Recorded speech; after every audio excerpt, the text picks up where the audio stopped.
Oke, kita terima dulu dari DMC Channel. Selamat malam. Malam, apa kabar Malam, Pak. semuanya? Baik, Pak. Ya. Shalom. Pak, DMC Muslim Kristen, Pak? Muslim, Pak. Oh ya, silakan Pak, silakan. Apa yang mau di-sharingkan atau mau didiskusikan, silakan. Jadi kita bisa saling mengedukasi teman-teman yang ada di link ini atau siapapun yang sedang bergabung dengan link ini. Silakan Pak DM Channel. Ya. Menarik judul yang diangkat di sini ya. Saya pun ingin ya mengambil manfaat lah dari dialog kita ini ya. Yang pertama saya ingin tanyakan gitu ya, bahwa Nabi itu hanya datang dari Bani Israel. Apakah ada Nabi yang di luar Bani Israel? Itu pertanyaannya, Pak? Iya. Ya. Jadi dari penjelasan saya tadi, Bapak bisa menangkap bahwa para nabi memberitakan tentang kedatangan Mesias. Jadi ketika Mesias sudah datang, maka tidak ada lagi kenabian yang memberitakan tentang itu. Karena orangnya udah datang, apa yang diberitain lagi? Maka beralih kepada para rasul, bukan para nabi. Satu, yang harus ditangkap itu.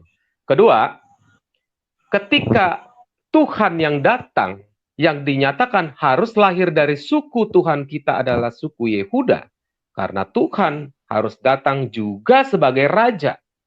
Maka menurut aturan imamat, dalam kitab imamat, kitab tanahnya orang Israel, suku para raja adalah suku Yehuda. Maka pemberita-pemberita ini atau pelihat-pelihat yang disebut para nabi ini, kalau secara valid, secara otentik, harus lahir sebagai pembawa berita dari suku itu atau dari bangsa itu, bangsa Israel.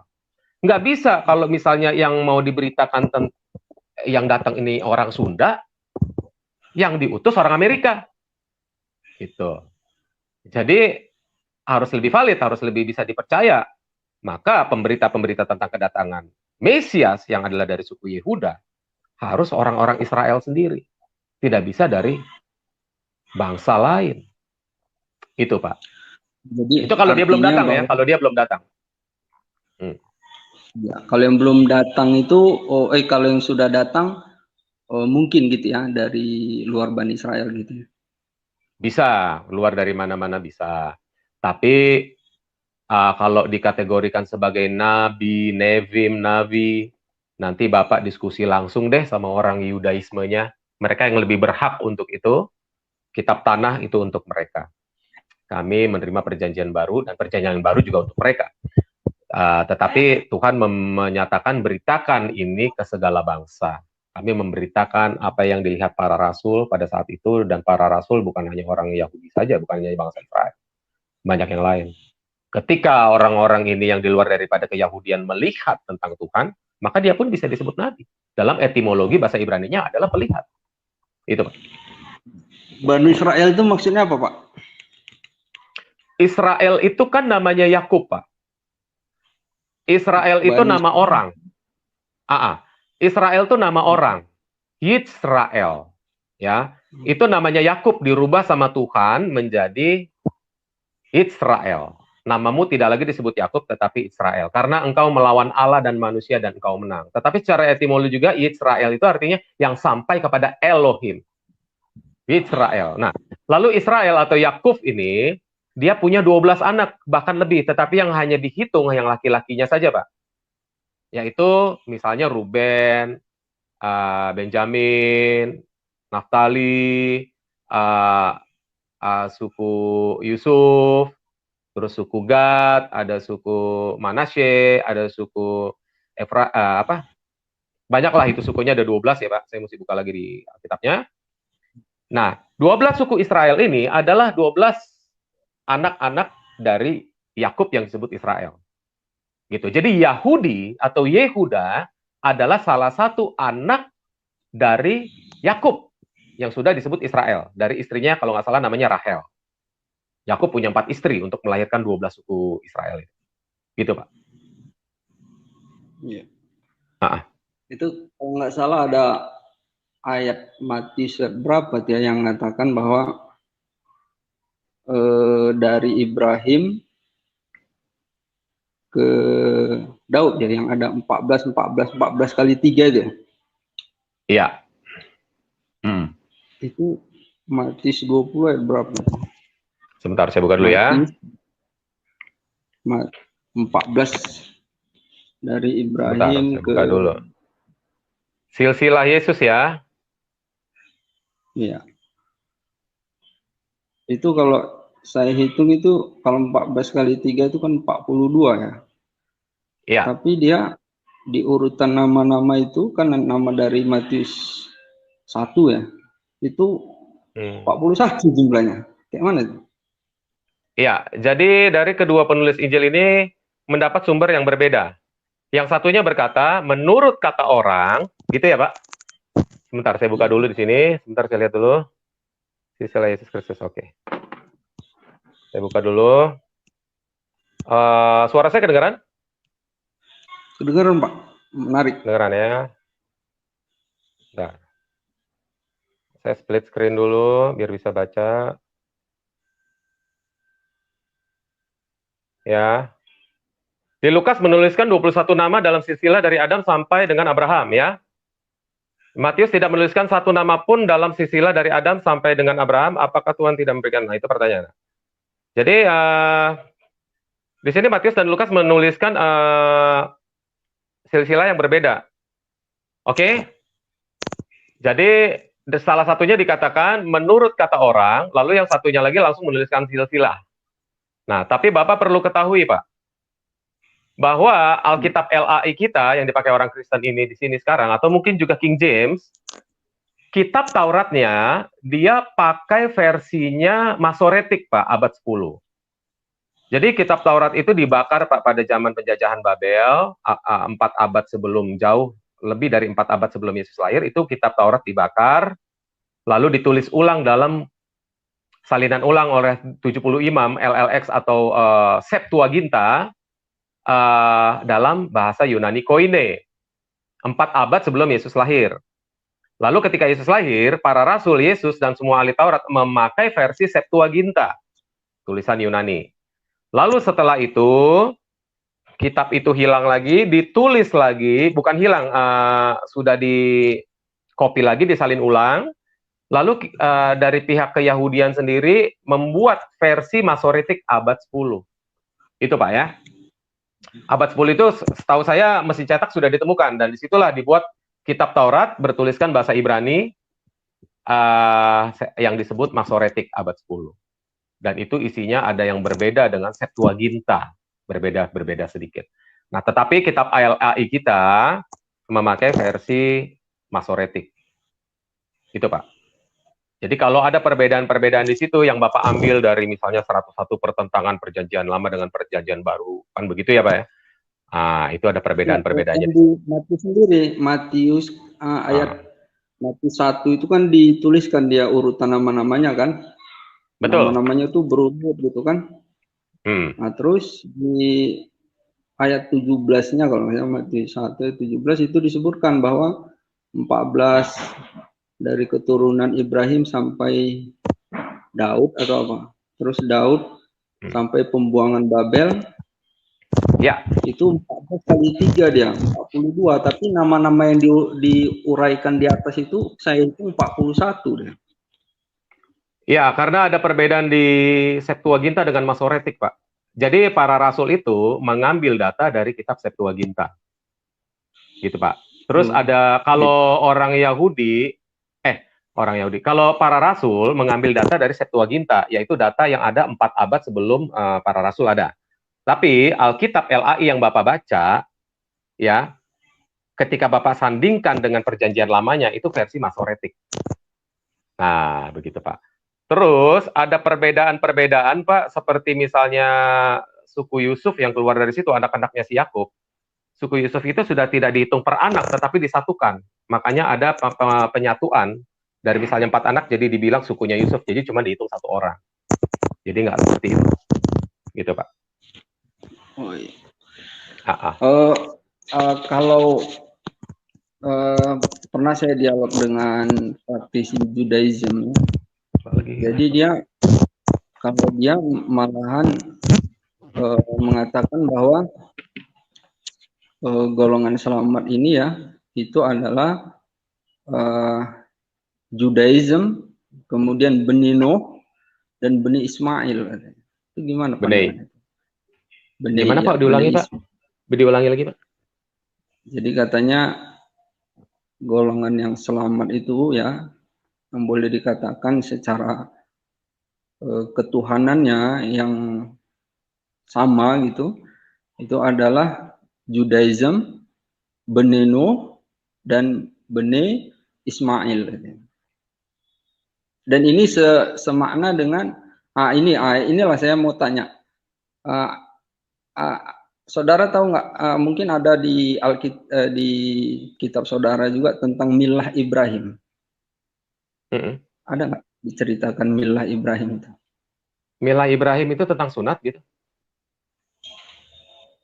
Milah Ibrahim itu artinya bahwa ketauhidannya atau bagaimana Ibrahim tentang teologi.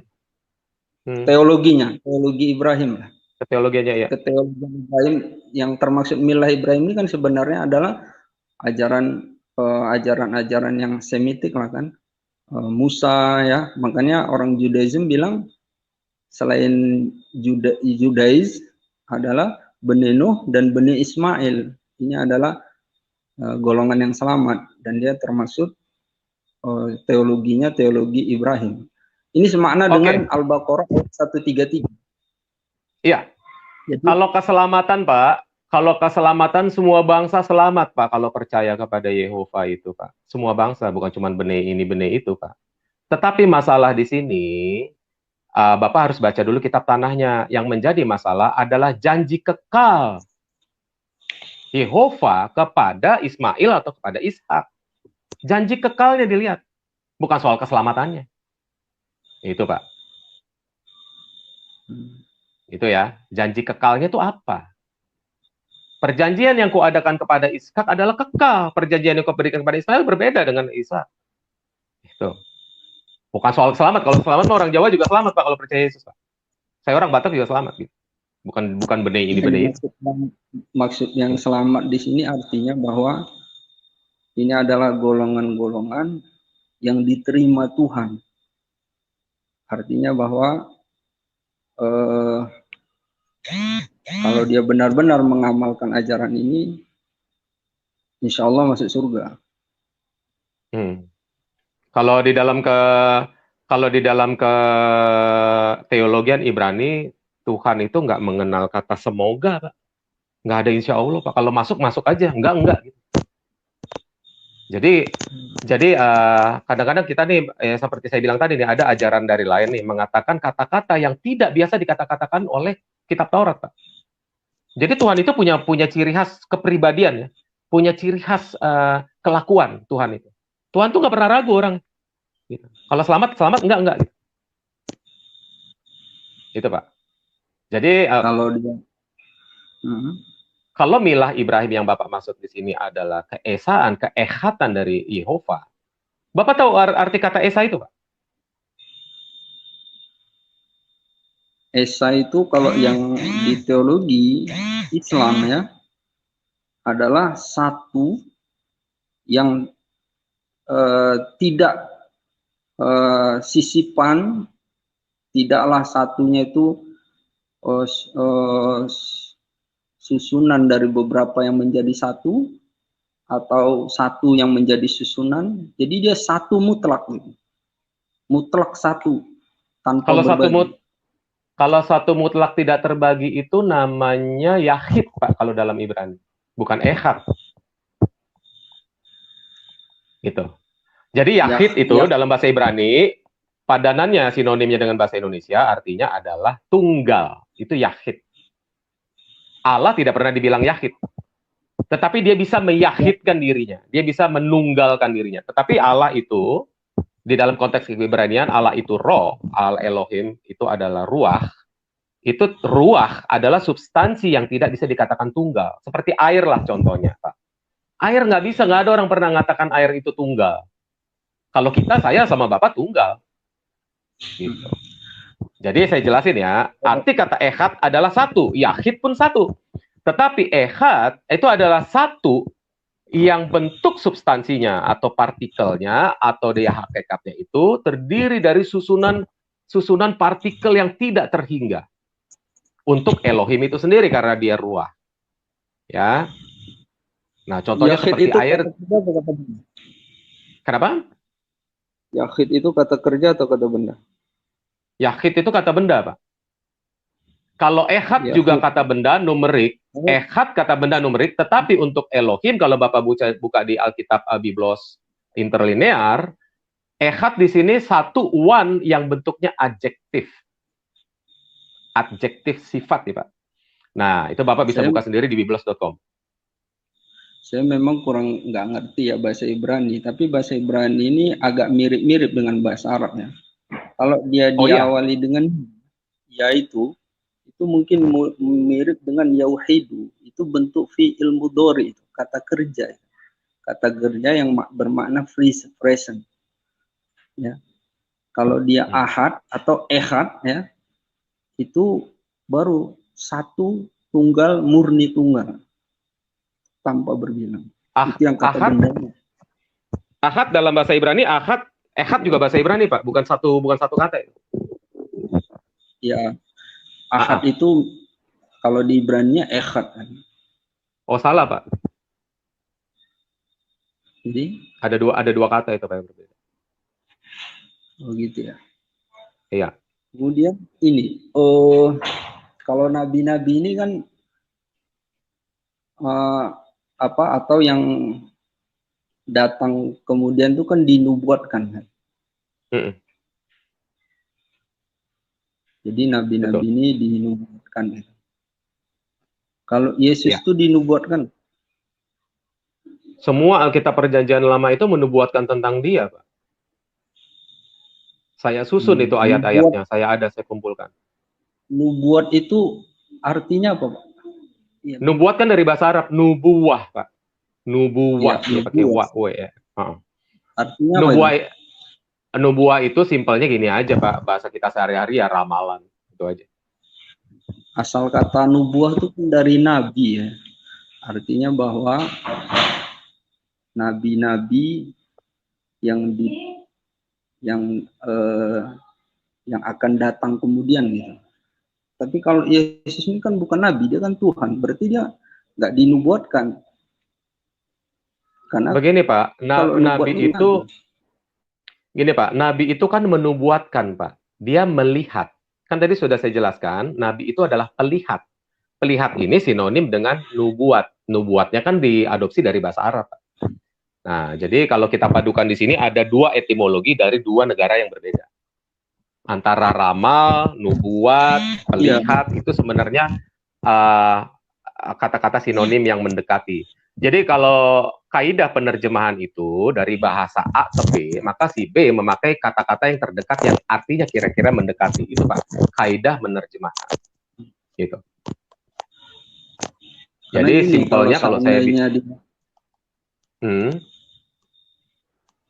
kalau dia nubuah ini itu artinya yang mau datang tuh nabi. Nubuah ini kan bentuk fi'il madhi mabni majhul ya. Kita pakai logika ya, Pak. Kita pakai logika, Pak. Bapak bilang nabi itu kalau datang dinubuatkan. Betul? Oke, ketika nabinya datang, dia menubuatkan siapa, Pak? Masa dia menubuatkan dirinya sendiri? Enggak, dia menubuatkan nabi. Kalau nabi kerjanya menubuatkan para nabi, lalu pemberitaan tentang Tuhan dari para nabi apa dong? Enggak ada dong.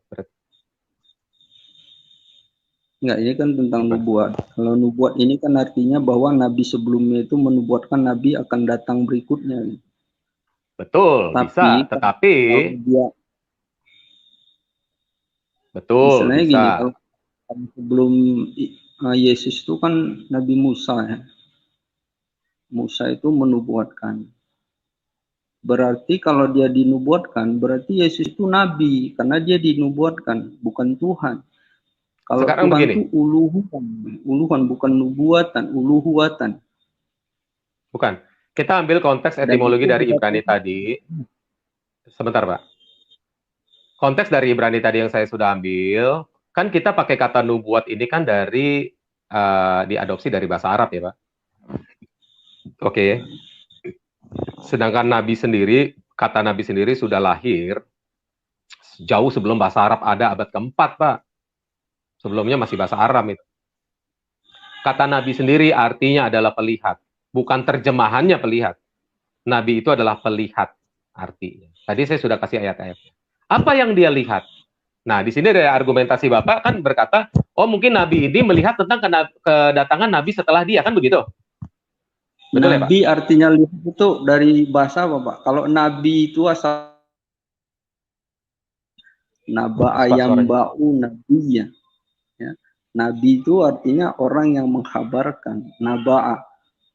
Ya, makanya asalkannya dari naba'a yang bau, ya, masdara nabi. Kalau melihat itu basoro atau ro'a, ya. Nah, kalau nabi itu Sekarang gini, Pak. menghabarkan. Saya tanya dulu sama Bapak, lebih duluan bahasa Ibrani apa bahasa Arab, Pak? Nggak tahu saya. Bahasa Bahasa ini Arabnya kan baru ada. kalau gini, Kalau Bapak, kalau bahasa Aramaik ini sejak kapan? Karena nabi yang orang Arab ini kan Nabi Soleh ya, Solehun. Kemudian Nabi Hud itu seumuran dengan Ibrahim malahan. Jadi dia satu sama dengan Ibrahim. Nah, cuman beda tempat ya. Nabi Soleh itu di Nabi yang sekitar. di mana ini? Yang di Al-Quran?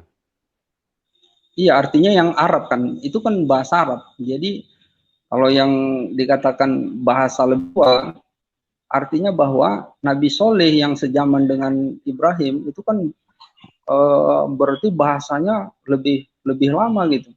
Aramaik itu kapan dia munculnya bahasanya? Yang saya tanya, lebih dulu bahasa Arab apa Ibrani dan Aramaik? Bapak jawab. Lebih dulu mana? Aramaik ini sejak kapan dia Aramaik? Biar saya tahu. Aramaik Karena sebelum Ibrani, sebelum Eber. sebelum Ibrahim gitu. Iya. Oh, berarti lebih tua lah dia. Kalau Ibrahim itu bahasa apa? Bahasa apa ya? Ibrani dulu disebut suku Eber, Pak.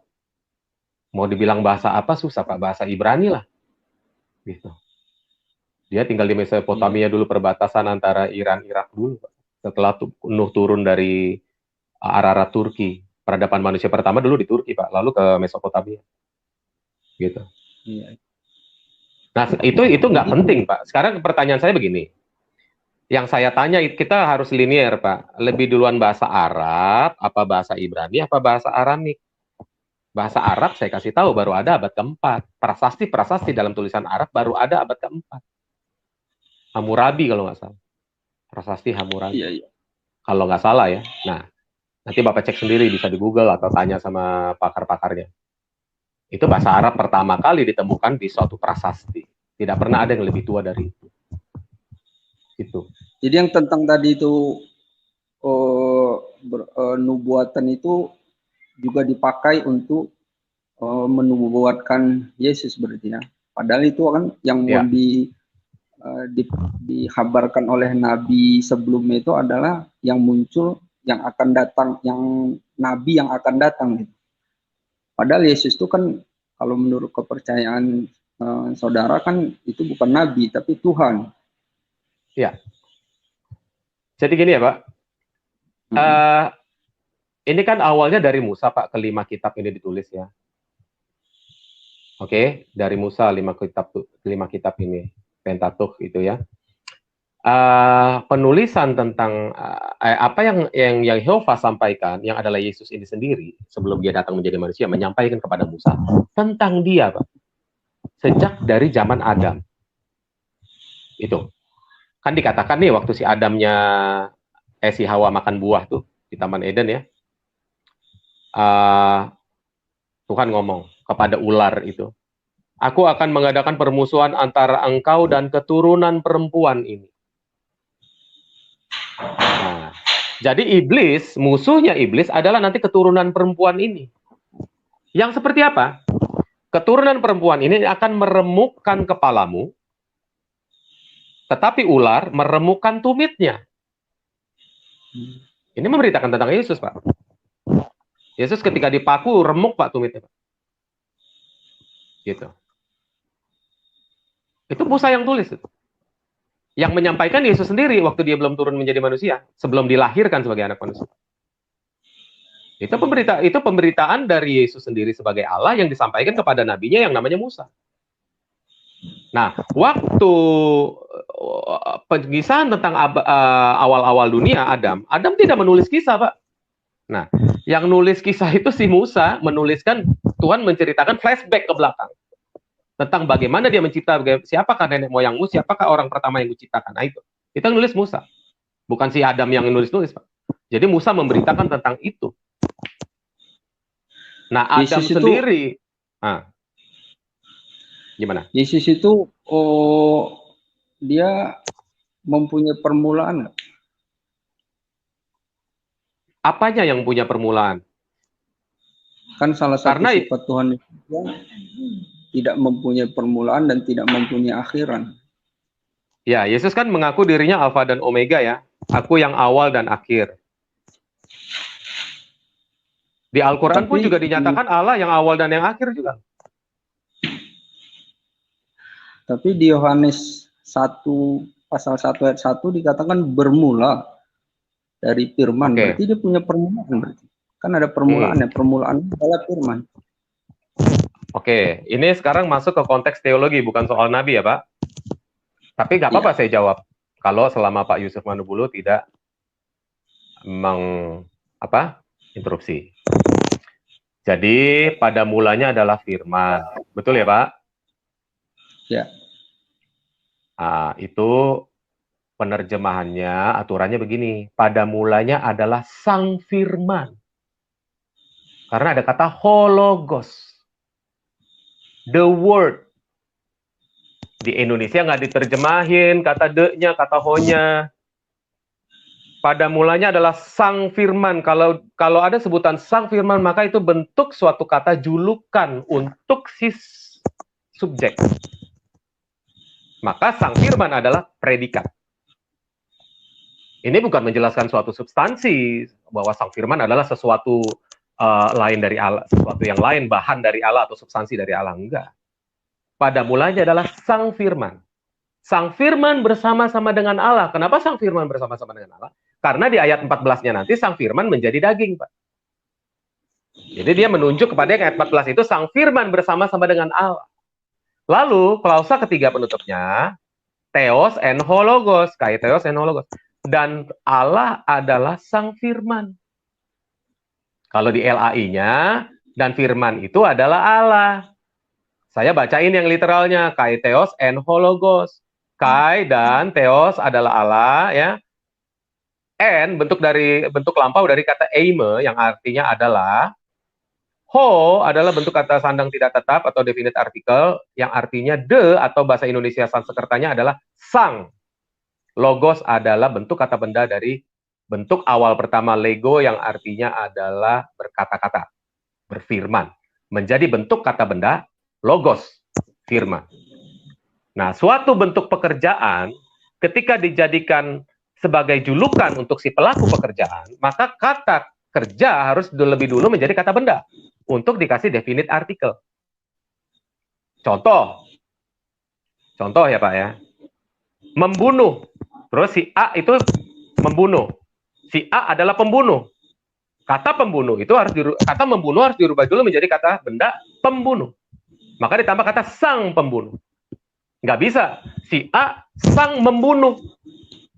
Masa sang melakukan pekerjaan gitu, sedang melakukan pekerjaan? Enggak. Jadi sang pembunuh. Nah, jadi Allah adalah sang firman. Tuh ya Pak. Nah sekarang kita ke Kejadian 1 ayat 3 Pak. Berfirmanlah Allah. Bukan berfirmanlah sang firman. Bukan berfirmanlah firman. Yang berfirman itu Allah sendiri. Dia berkata-kata, itu aja. Gitu. Allah sendiri yang berkata-kata, bukan sang firman berkata-kata. Kenapa? Begitu ya.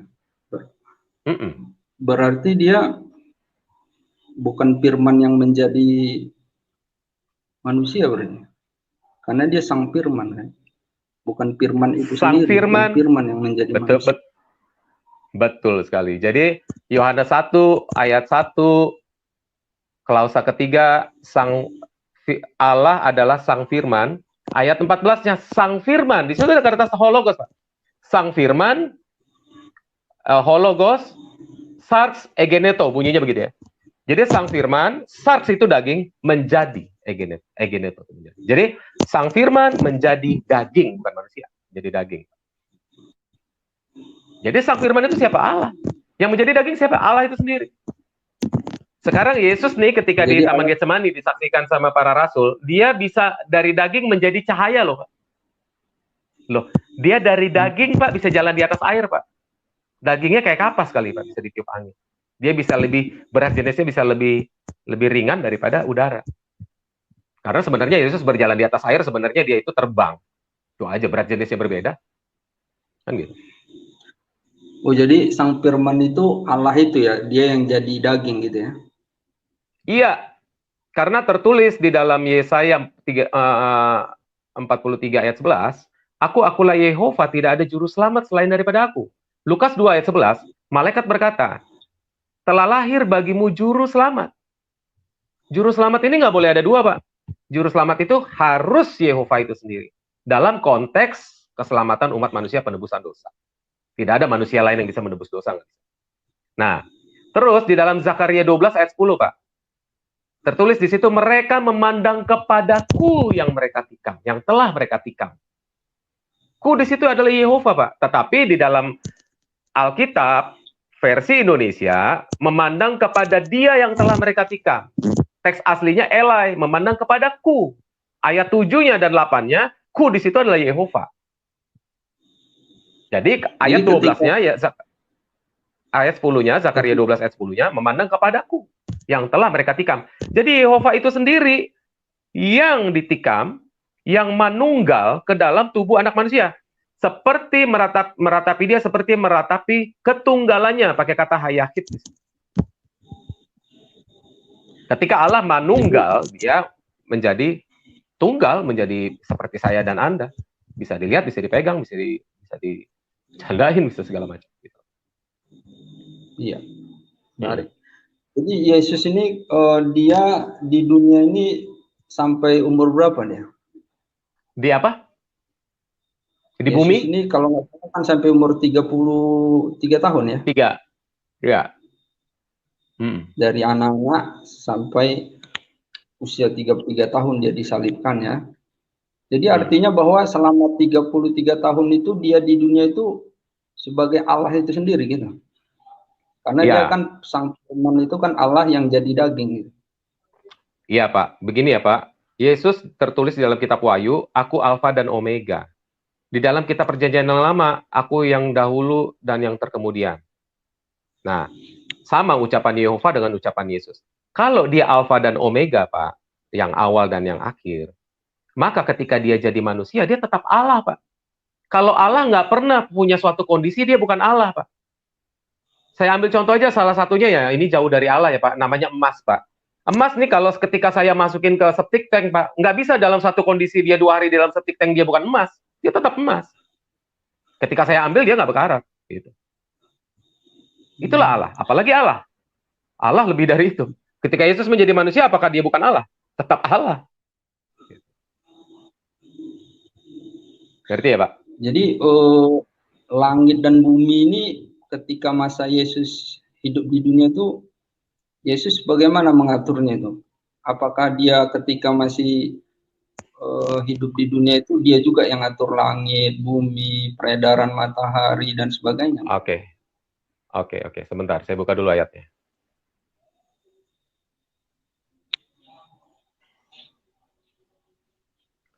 Jadi seperti yang sudah saya bilang tadi, Pak, bahwa Tuhan kita itu, Allahnya orang Israel itu adalah roh ya Pak. Roh itu tidak bisa dikatakan yahid, tetapi ehad. Jadi satu yang terdiri dari jumlah substansi yang tidak terhingga. Jadi dia bisa ada di mana-mana Pak. Ketika dia menyertai orang di Bekasi ini ada 1000, Allah menyertai orang yang sabar tuh kayak ucapannya Pak Bambang Nursena ya. Menyertai 1000-1000-nya di Bekasi, Pak, nggak ngantri yang 1000 Pak. 1000-1000-nya disertai Tuhan Pak. Kalau Bapak ada 1 juta orang nih Bekasi ini Pak, berdoa kepada Tuhan, 1 juta-1 jutanya bisa didengerin bareng-bareng Pak, doanya beda-beda, bisa dijawab doanya yang beda-beda itu di dalam waktu yang bersamaan di tempat yang berbeda. Jadi Tuhan tidak kebingungan mengatur alam semesta ini Pak. Sedangkan komputer aja mampu mengatur file-file, masa kita yang udah tahun 2021 masih nanya, apakah Tuhan mampu mengatur itu? Nah, tetapi untuk lebih enaknya saya jawab pakai ayat ya Pak. Iya. Itu ya Pak. Nah, Bapak catat ya ayatnya, nanti nomor ayatnya aja sama nama ayatnya. Keluaran 34 ayat 5 dan 6. Oke. Turunlah Yehova dalam awan lalu berdiri di sana dekat Musa serta menyerukan nama Yehova. 6. Berjalanlah Yehova lewat dari depannya dan berseru, Yehova, Yehova Allah penyayang dan pengasih, panjang sabar, berlimpah kasihnya dan setianya. Ar-Rahman Ar-Rahim ya Pak. Jadi Yehova turun dalam awan, di surga nggak kosong Pak. Yehova bisa mengutus Yehova. Namun ada teman-teman yang bilang, oh berarti ada 2 kepribadian. Oh tidak, ada 2 pribadi Yehova. Enggak. Jangan samakan Yehova dengan kita, jangan samakan dengan manusia. Yehova itu bisa berada di mana-mana saja, biliunan tempat yang berbeda, tanpa di tempat yang awal kosong. Ini ayat Keluaran 34, 5 dan 6 sudah menjawab. Oke, saya ambil ayat yang lain. Jadi di sini Yehova berdiri dekat Musa, berseru kepada Yehova yang di langit. Sekarang saya baca lagi Kejadian 18 ayat 1, Pak. Kemudian Yehova menampakkan diri kepada Abraham dekat pohon terbanting di Mamre, sedang ia duduk di pintu kemahnya waktu hari panas terik. Ini dalam kasus peristiwa pengutukan Sodom dan Gomora ya Pak. Nah, lalu Kejadian 19 ayat 24-nya, kemudian Yehova menurunkan hujan belerang dari api atas Sodom dan Gomora, berasal dari Yehova dari langit. Ya. Lalu Yosua 2 ayat 11. Yosua 2 ayat 11 Bapak catat. Nah, saya bacakan. Ketika kami mendengar itu, tawarlah hati kami dan jatuhlah semangat setiap orang menghadapi kamu. Sebab Yehova Allahmu ialah Allah di langit, di atas dan di bumi, di bawah. Mazmur 139 ayat 7 dan 9 sampai 9. Kemana aku dapat pergi menjauhi rohmu? Kemana aku dapat lari dari hadapanmu? Jika aku mendaki ke langit, engkau di sana. Jika aku menaruh tempat tidurku di dunia orang mati, di situ pun engkau. Jadi bahkan kalau Bapak di dunia orang mati, kalau Anda disebut oleh Yesus Kristus, kamu anakku. Bapak namanya siapa Pak? Saya, Muhammad. Muhammad, kamu anakku. Kamu ada di sana sekarang. Saya ke situ sekarang juga. Kemanapun kamu pergi, saya akan berada di situ, dekat kamu. Dan kamu akan kubawa ke tempatku. Itu kalau Bapak. Saya bacain ulang ya. Kemana aku dapat pergi menjauhi rohmu? Kemana aku dapat lari dari hadapanmu? Jika aku mendaki ke langit, engkau di sana. Jika aku menaruh tempat tidurku di dunia orang mati, Pak. Di situ pun engkau. Yehova itu ada di situ, di dunia orang mati. Ketika Yesus disalib mati, dia masuk ke dalam dunia orang mati. Bukan di sorga kosong. Jika aku terbang dengan sayap fajar dan membuat kediaman di ujung laut, engkau pun di situ. Ya. Jadi banyak sekali nih ayat-ayatnya. Contohnya Ibrani 1 ayat 8. Tetapi tentang anak, ia berkata, ia di sini adalah Allah. Tetapi tentang anak di sini adalah tubuh manusianya Allah itu sendiri adalah Yesus. Ia di sini adalah Yesus yang adalah Allah, yang adalah roh. Tetapi tentang anak, ia berkata, tahtamu ya Allah. Jadi Allah, Yesus nih, ngomong kepada anak, tahtamu ya Allah. Mu di situ kata ganti orang pertama, tetapi dia menunjuk kepada si anak. Bisa begitu. Nah, tahtamu ya Allah tetap untuk seterusnya selamanya dan tongkat kerajaanmu adalah tongkat kebenaran. Dalam Ibrani 1 ayat 8, kami bisa menjelaskan bahwa kejamakan daripada substansi roh Allah itu bisa seperti itu. Kalau ini tidak masuk akal buat Bapak yang Muslim, di Al-Quran ada ayat berbunyi, aku bersumpah kepada Tuhan yang memiliki timur dan barat. Aku di situ adalah Allah bersumpah kepada Tuhan. Saya sampai sekarang belum bisa dapat teman-teman Muslim yang bisa jelaskan itu. Tetapi Ibrani 1 ayat 8 saya jelaskan seperti itu. Gitu ya Pak? Iya. Seperti Yehova turun dari awan, dalam awan, berdiri dekat Musa, lalu berseru kepada Yehova. Nah, kalau teman-teman Muslim, rekan-rekan Muslim, tidak mengambil konteks keibranian tentang kejamakan Elohim, bentuk jamak, bukan El bentuk tunggal, maka ini tidak bisa dijelaskan ketika Allah di dalam Al-Quran bersumpah kepada Tuhan. Nanti tuduhannya jadi Allah bukan Tuhan dong. Nah, kan begitu. Nah, jadi artinya Yesus dan Allah itu satu kesatuan gitu ya. Allah itu kan sebutan, Pak. Allah itu kan adalah gelar predikat sebutan. Yesus disebut Allah, Yesus disebut Bapa, Yesus disebut Raja, disebut juga Nabi karena dia pelihat juga. Yesus disebut Juru Selamat, Anak Domba. Berarti, itu cuma predikat saja. Berarti Yesus itulah Allah gitu ya. Yesus itulah ya. Allah ya. Iya. Ya. Seluruh makhluk ini kan semuanya adalah mengikuti kehendak Allah kan. Ya. Kita berbicara, apa yang kita lakukan ini kan semua kehendak Allah kan. Lalu Yesus kehendakmu yang jadi katanya gitu. Enggak, maksudnya segala ciptaan ini kan itu kan semuanya melakukan apapun itu kan kehendak Allah kan. Iya. Ya. Jadi ketika Yesus disalib itu yang menyalibkannya itu kehendak yang disalib gitu, kayak mana?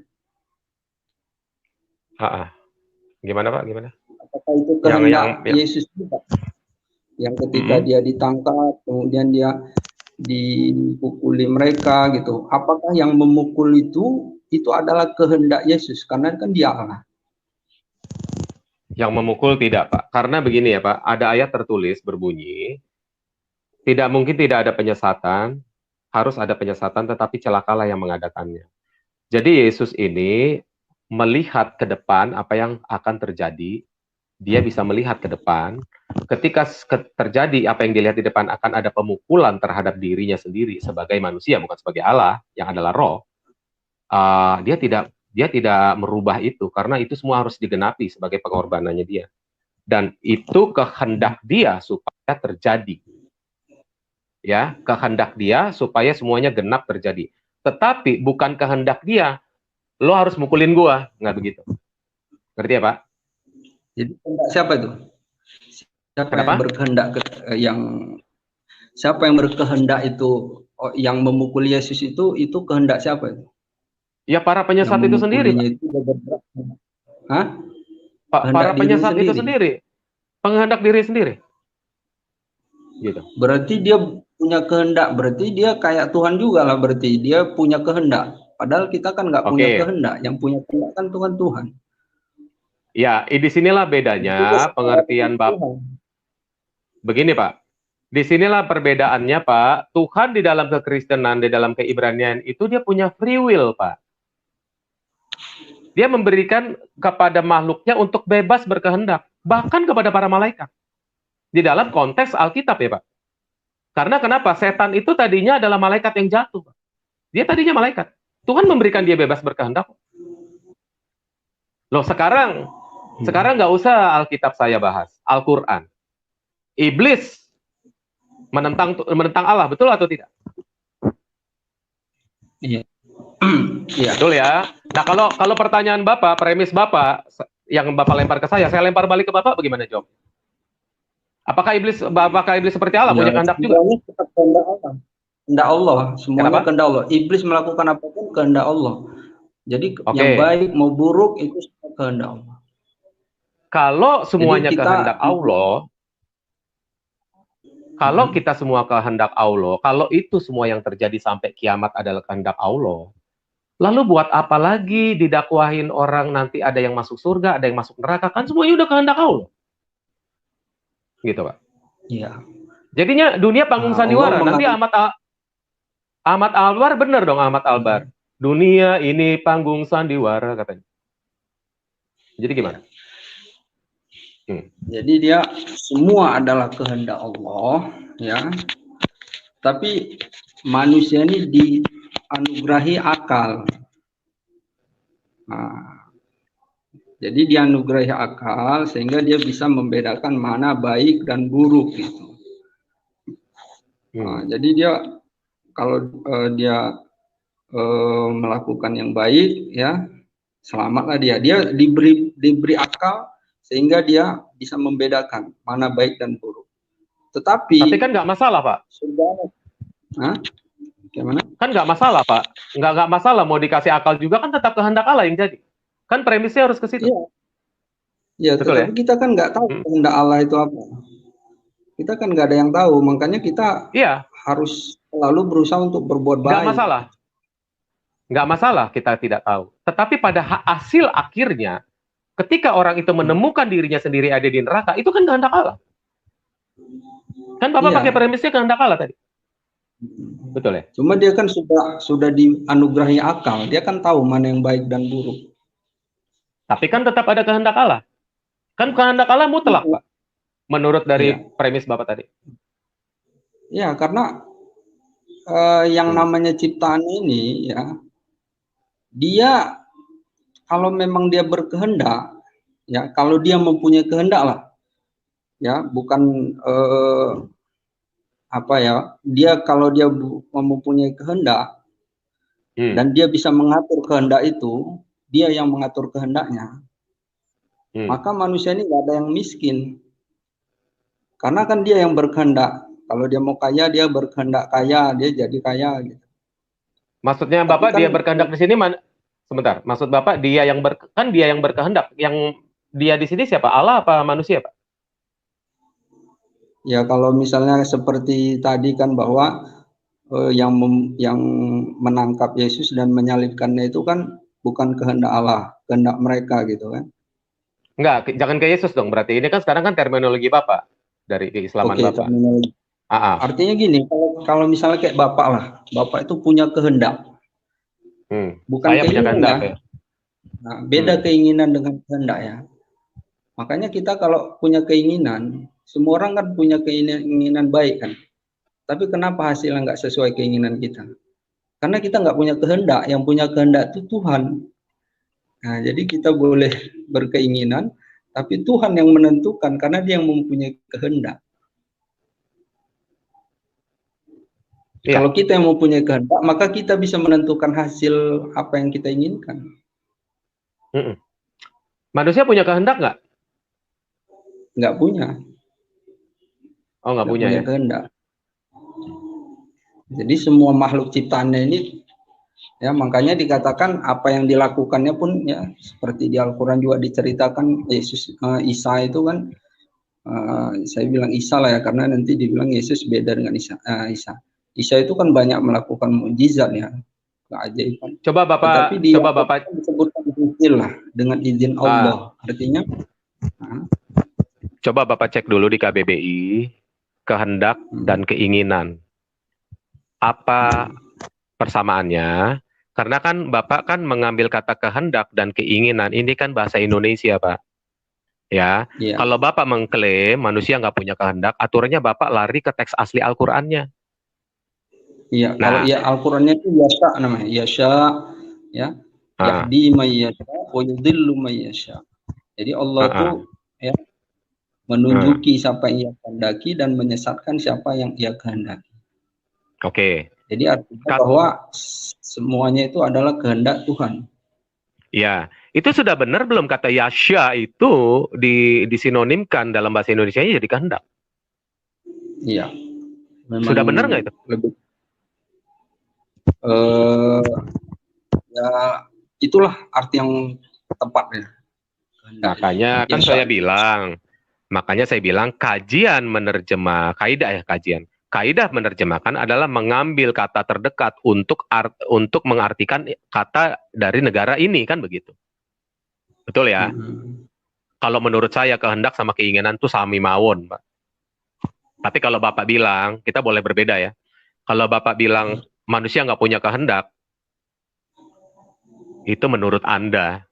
Kalau menurut saya, di bahasa Indonesia dari saya kecil, hendaklah dia sekiranya mungkin ke pasar segala macam.